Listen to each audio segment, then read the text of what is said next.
Mia, meu nome é Margarete. Eu estou super emocionada aqui de te ouvir pessoalmente.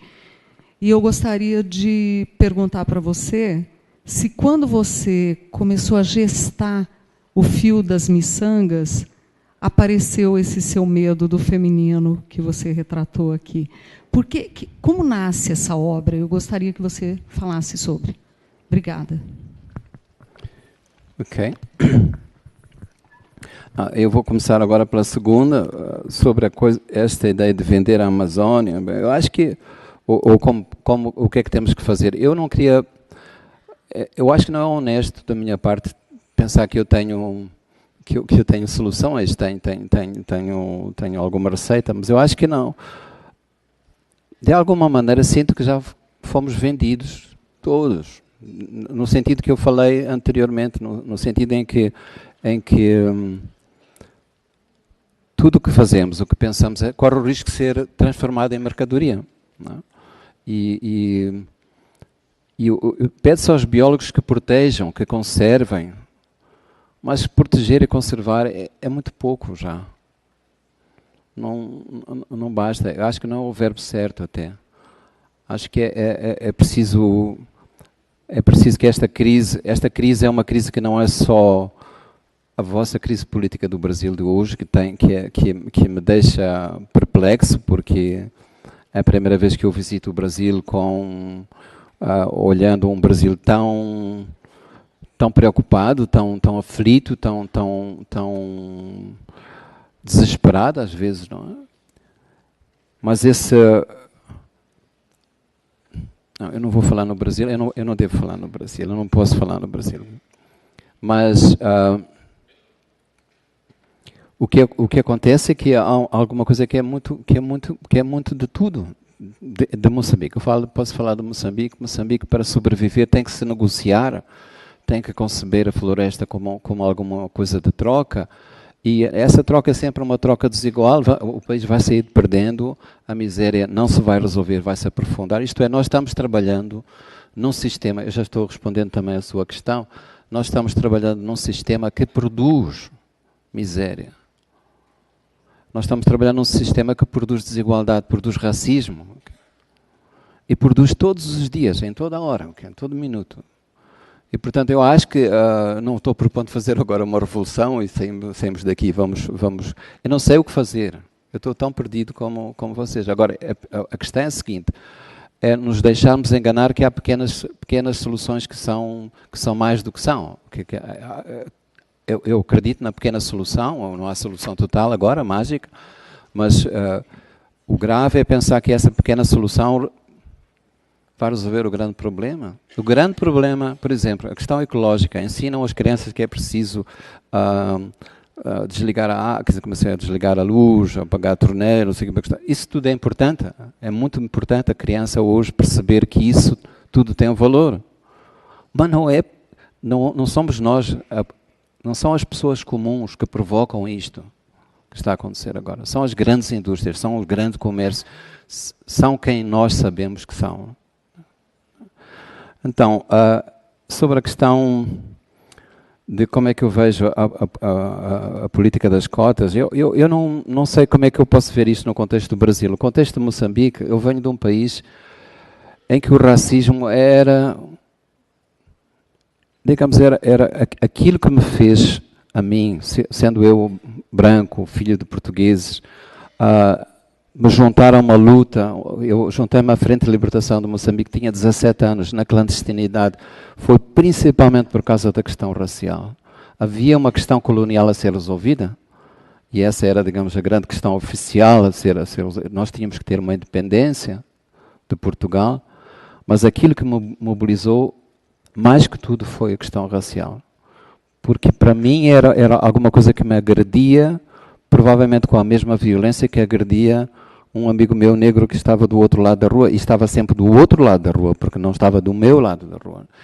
Então, o que eu vos posso dizer é que Moçambique teve uma solução que o Brasil não pode ter. Não? Moçambique fez uma revolução, conquistou a independência, não a conquistou da maneira brasileira, felizmente para nós, porque foi uma revolução feita pela maioria negra, pela maioria, não é questão da cor, mas pela maioria das pessoas, não foi feita pelos filhos dos colonos, foi feita pelas pessoas da terra, não é?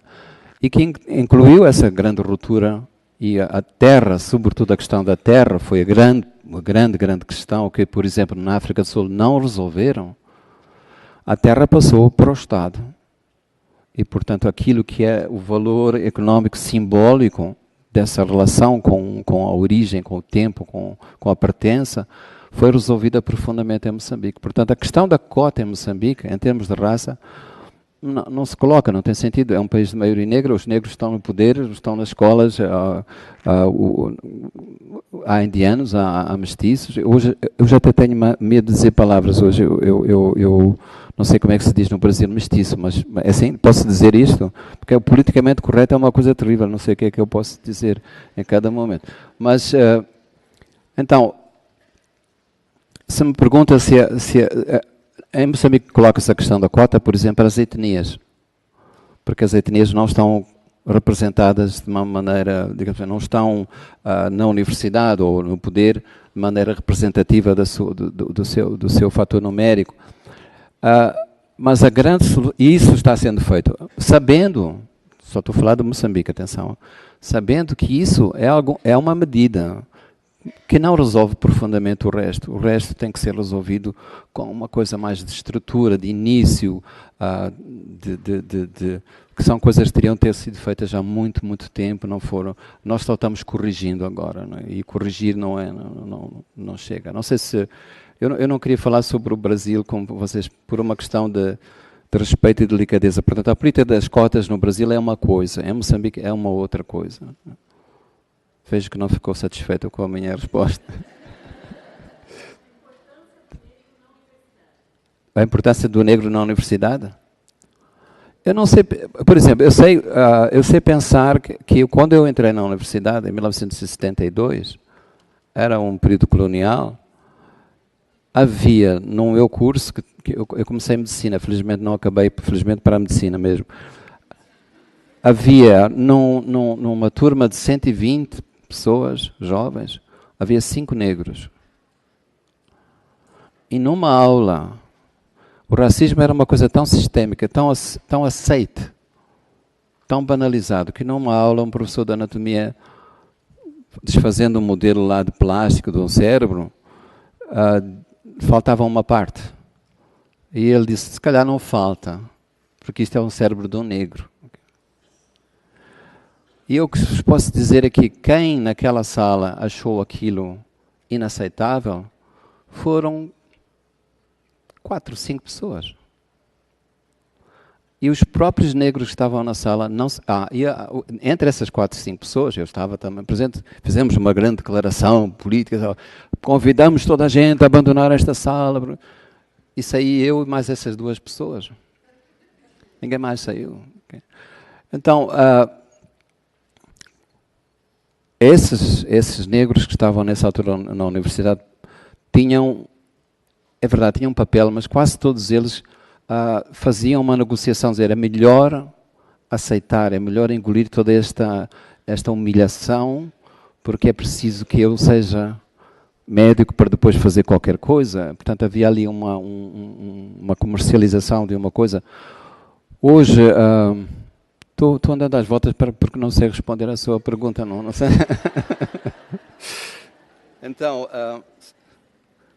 eu acho que respondi. Fio da miçanga, e há uma outra segunda pergunta do consultor. Eu acho que já estou passando o tempo de que me foi dado aqui. Nunca dei a palavra a um africano, que ele nunca mais sai do palco. O consultor, eu acho que é assim, a questão, a maneira como eu sou, a ética que eu procurei para mim mesmo, eu faço consultoria, eu ia dizer que não falo do Brasil, mas a senhora falou da Val, por exemplo, eu posso dizer isto porque já disse isto à Val, mas a Val tinha uma atitude muito arrogante naquilo que era a sua consultoria em Moçambique, okay? E levou com ele consultores que eram brasileiros para estudar, para resolver a parte social moçambicana. como se a Moçambique fosse uma coisa fácil, era um bocadinho o Brasil e Moçambique é mais ou menos a mesma coisa, não é? Então tinha formulários, tudo isso eu estou a dizer, já disse, falando aqui com alguns chefes da Vale, já não sei se são os mesmos, se não... Tinha um questionário que dizia assim, para um camponês moçambicano, você pertence a alguma quilombola? Quilombola, para um moçambicano, era um campeonato de futebol. E você pertence a algum povo indígena? Os moçambicanos, exceto talvez eu, são todos indígenas. Não é?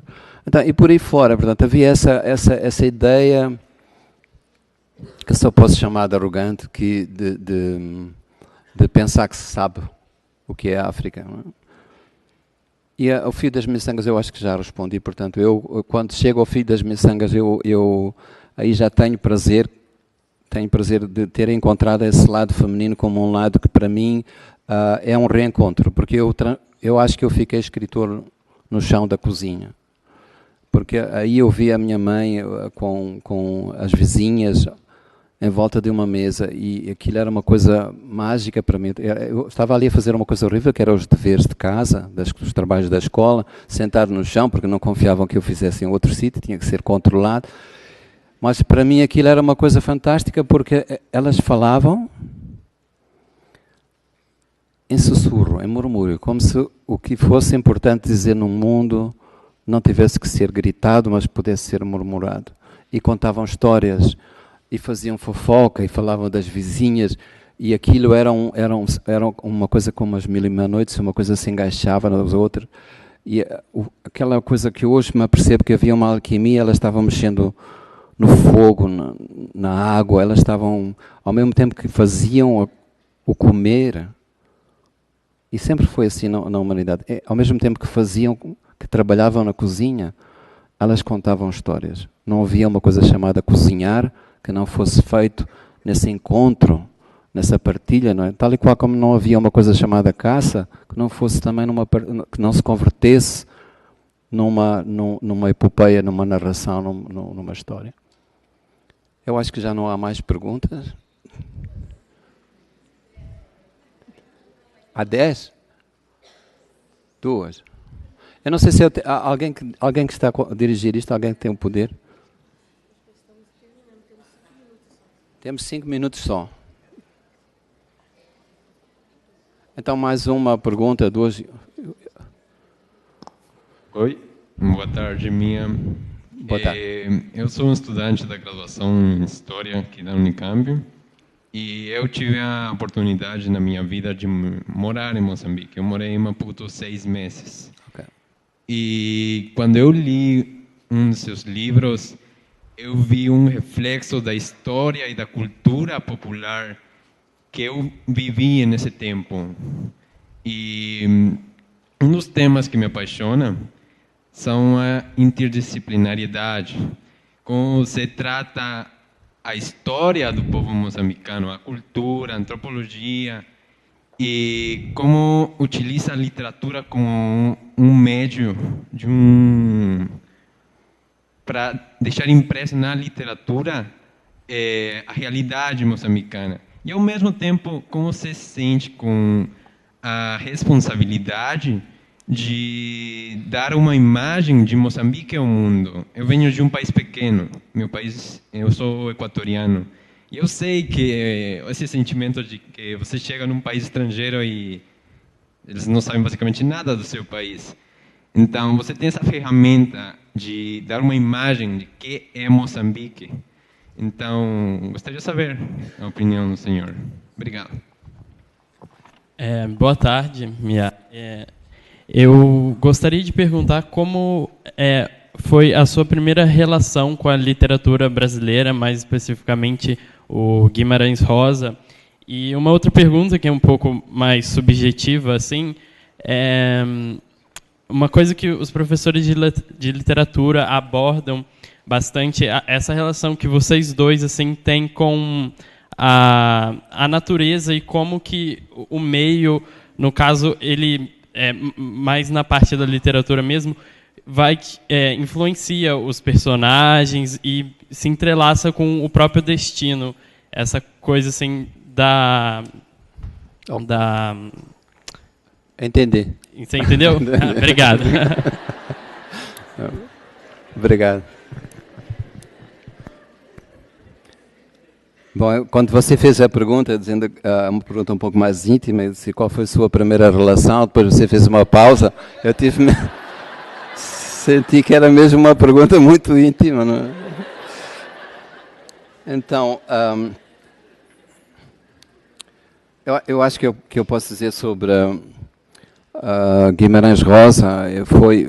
Eu encontrei Guimarães Rosa quase numa coisa clandestina, porque Moçambique estava em guerra, nós tivemos uma guerra civil que demorou 16 anos, e